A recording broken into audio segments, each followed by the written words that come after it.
Okay, sorry about that. I had a bit of a technical issue, so this is going to have to go up in two parts. So anyway, so this was Saturday, Sunday, Monday.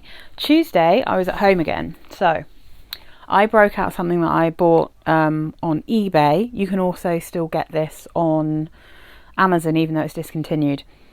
And I wanted to try it, and I wanted to try it in like the safety of my own house, just in case it wasn't for me. It's definitely for me, as so many SJP perfumes are. This is Stash Unspoken. So this is I think the second flanker of the Stash range, and oh my goodness, this one I wasn't sure if I was going to get, purely because it had been compared. The top comparison to this is Katy Perry's Indie.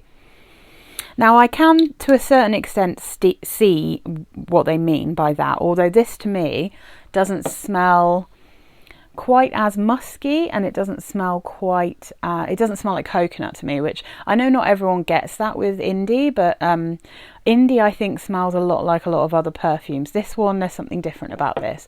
So Stash by SJP, the Unspoken version, which is in this fabulous rose gold. I don't know if you can see with my terrible light. It's so dark at the moment. Just going to see if I can pull this to... Not sure that's going to make a huge amount of difference, but anyway.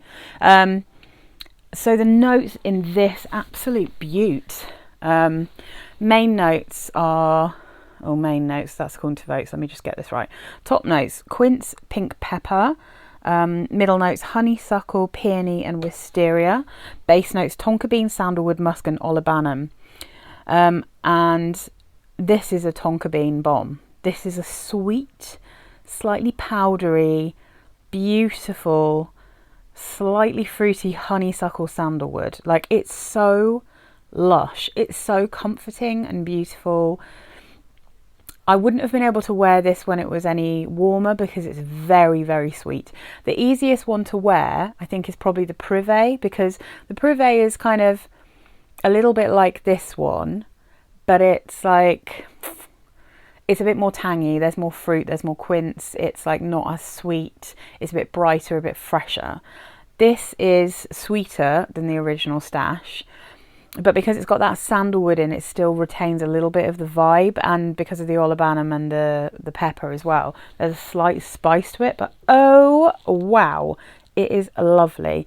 And my feelings about this are exactly the same as the votes. It's voted tonka bean, quince, honeysuckle, then sandalwood, and that's exactly how I feel about it. I think it's absolutely scrumptious. I love it. If you can find this and get hold of it, it's definitely worth a look. Yeah. I mean, I just really like Sarah Jessica Parker perfumes. Oh, and I forgot to mention, I did give my my friend at the wedding, I gave her a little rollerball of Lovely, the original Lovely, and she really liked it. She literally said to me, I didn't want to like this because it's like a celebrity perfume, but it's actually really nice. And I was like, yeah, told you. So anyway, so that was Tuesday, and I was very, very happy with that. And then I think in the evening, I put on a bit of skin musk, and I was dressed at the time, so I just wanted this for kind of evening cuddles, you know. It's just so delicious. I love skin musk. The only notes they give for this are sandalwood, floral notes, and musk, obviously. Musk, of course. Why am I thinking so hard about musk? Yeah, obviously. So I think there's definitely vanilla in this as well, because it's quite sweet. It's absolutely scrumptious. It's my favourite musk of all time. I wear it all the time. You're probably very bored of seeing it, but there you go. That is just a fact that I wear that all the time. Let's try and move these so I don't make a right mess of everything, and you can see the others. So... oh yeah, so then when are we on? Oh my goodness, I've got so much more to put on here. I'm definitely going to have to move everything around loads. Let's see if I can remember to take a picture of these. Okay, so then on... I've lost which day I'm on. Oh, this must be Wednesday. Oh yes, I went back to work. So, I mean, I was on an SJP kick this week, clearly, because I managed to get the oil version of the original Stash on eBay for 30 quid, I think, including postage and packing. This This is a body and hair oil, and because I had the little it's just, look, it's delicious, scrumptious oil. I love an oil. I can't resist an oil, to be honest. I just love an oil.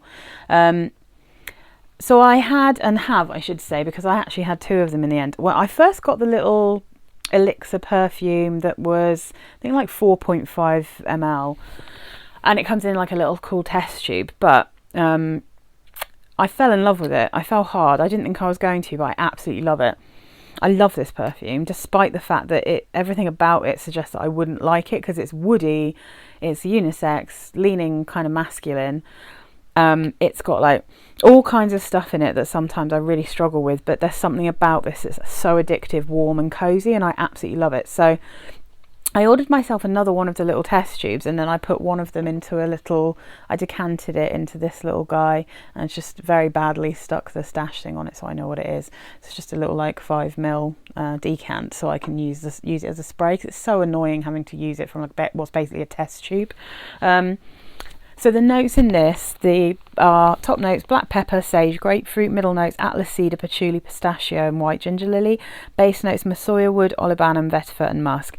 And I wore this to work. I put it on in the morning. I didn't need to reapply it until I left work, so it actually lasted pretty well, which I thought it might, like in the cooler weather. You know, it's starting to cool down. I think this is not a perfume designed for hot weather at all, obviously, because I mean, look at those notes.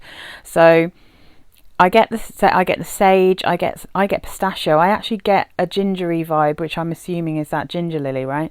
The massoya wood is like the most beautiful kind of version of sandalwood. The olibanum gives it a slight smokiness. I feel like,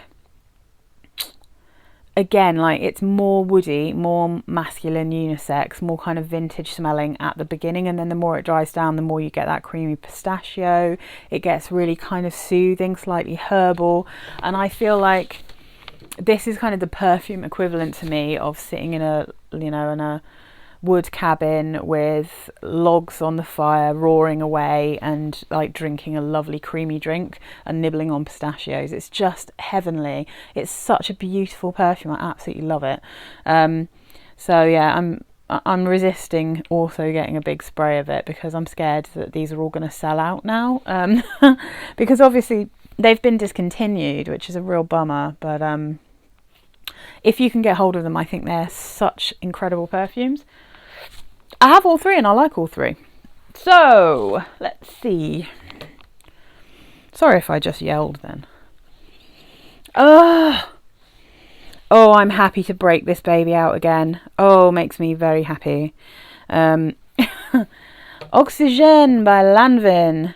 Oh, I do love this perfume, and it's very sweet, so I can't wear it when it's super hot. It's very unusual, this perfume, for a number of reasons. Let me give you the notes first off, and you'll realise, yeah, it's unusual. So top notes: Indian white pepper, bergamot. Middle notes: milk, gardenia, rose. Base notes: musk, iris and white sandalwood.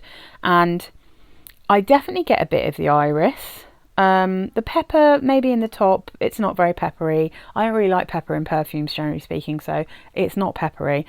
There is sandalwood. It is milky. It's very sweet, and it's got a bar soap style sort of quality to it, but it also smells really fresh, clean and spa-like. It's a very unusual but very beautiful perfume, and oh my god, it's a beast. It lasts so well. You don't need to overspray it. I can wear this. I don't need to like respray it, really. I put a little bit more on my wrists when I left work, but I didn't put any more on my neck. I didn't need to put any more on my clothes. It's an absolute beast. If there's a big jump in here, it's because I just swore. The bottle has a rubbish sprayer, and you can't quite see, but you can see I've actually used a fair bit of this. It's just the bottle doesn't really like to show it because of the way the lid is, but absolutely gorgeous. And I would say for this particular one, if you know what is the name of the Cacharel, Yes I Am perfumes smell like, they have a milk note. So they have that weird like tonic note that isn't like creamy. So it doesn't smell like cream, but there is like a weird milk note in there. And it's not vanilla-y, it's almost like milk, warm milk with like a spoonful of sugar or something. That's a bit what Oxygene is like. it has a lactonic quality to it, but it's not like a whipped cream, it's not like a milk mousse, it's not that kind of thing. It's a cooler, it's almost like a cold milk with a lot of sugar in it. And then it has those kind of soapy florals. And then it's just very bright and beautiful, and it has that lovely musk in it that I love, that's very soapy. So yeah, I don't know if I'm selling it well, but I absolutely love Oxygen, and I can really smell it on myself. I don't think it's really, I mean, it's not a skin scent, this one. I think it's much stronger than that. It's delicious, but I love it. So, and then again, like, I wore another Lanvin. I didn't mean to just wear loads of SJPs and loads of Lanvins, and I didn't mean to double up on like all the all the brands, but we're moving into autumn, right? So I don't know. Oh, so good. I just had to. This is the Lanvin Modern Princess, so I just really wanted to wear this one again because it's delicious. Apples, and yeah, it just smells like a delicious appley, creamy, musky lushness. The notes in that: top notes apple and red currant, middle notes freesia, jasmine, base notes vanilla, orchid, white musk and white woods. I don't find it very woody. It's very musky. It's, to me, like a sweet red apple. It's not, even with the red currant, it's not really very tart, this one. And then a lot of freesia. There's a lot of freesia in this. I'm sure the vanilla orchid is making it kind of nice and warm and sweet, but for me, it's a red apple and freesia creamy perfume, creamy musky perfume. And as I said the last time I wore it, it's like the apple version of Jeanne by Lanvin, which is like a raspberry freesia musk perfume, you know. So this one is kind of, it feels more autumnal because it's apples, and it's absolutely scrummy. I love that perfume. Now, I will say, it's actually, you have to overspray it, but if you do overspray it, and if you get it on your clothes, and if it's oversprayed, it lasts quite well, but you can really smell it, and I think you leave a lovely scent trail. I think there is a decent amount of projection for a couple of hours if you go ham with it. I was really aware that I was wearing this, and every time I got a whiff of it, I was like, oh my gosh, so lush. I put a little bit more on my wrists at lunchtime, and then I resprayed everywhere before I left work, which is quite normal for me. And these Lanvin perfumes, not this one, because this is an old one, this is from the year 2000, but these are more modern, and therefore they're like, the modern Lanvin perfumes are often quite light. You know, the older ones, you know, things like Arpège and all the rest of it. I think this is the first one after Arpège. Also very strong, very different style though. But, you know, the newer ones, every one that I've tried, have been quite light, and like, you know, even if they're quite complicated and, you know, interesting perfumes, they're not like really heavy. So anyway, it's totally lush. Now, before I sign off, I was thinking about doing some autumn winter videos. Reason being, I'm absolutely loving watching other YouTubers' autumn suggestions at the moment. But one of the things I have noticed is that a lot of them are quite niche, or their designer, they're very expensive, and a lot of them have been discontinued. So I was thinking, okay, maybe I'll try and do my version of those. And what I might do, because I've actually got quite a few, I might break them up into kind of like a very light and fresh autumnal things like this. So for people as fussy as me who don't like strong perfumes at all, I've got quite a few really nice ones that have that autumnal vibe, because they're appley, or they're sandalwoody, or like this one, which is really ambery, but they're light and easy to wear. So I might do a video for that, and then I might do a video which is more heavy, autumnal perfumes that I like, and then I might do an actual winter one with stuff that I really only wear when it's actually cold, because it's strong, you know, powerful. So yeah, I might, if as soon as I get a chance, I will do that, and I will try to get them up as soon as possible, because we are basically, we're fully feeling autumnal now, so this is the time. And you can probably tell by looking at these that, with the exception of maybe a couple of them, they're pretty autumnal perfumes now. I'm getting like I'm wearing a sweeter and a bit stronger, maybe a bit creamier, a bit woodier. So yeah, I had lovely perfumes this week, even though the lighting's really, Sorry about that. It's so dark. I'm not doing this late at all. It's probably not even, what time is it? It's 7:15 and it's so dark outside because Friday in the UK, rain.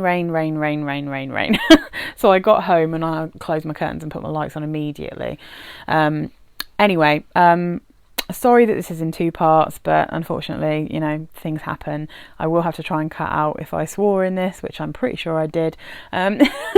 Please forgive me, and I'll be back soon, and I hope you enjoy the stuff I've got lined up until then.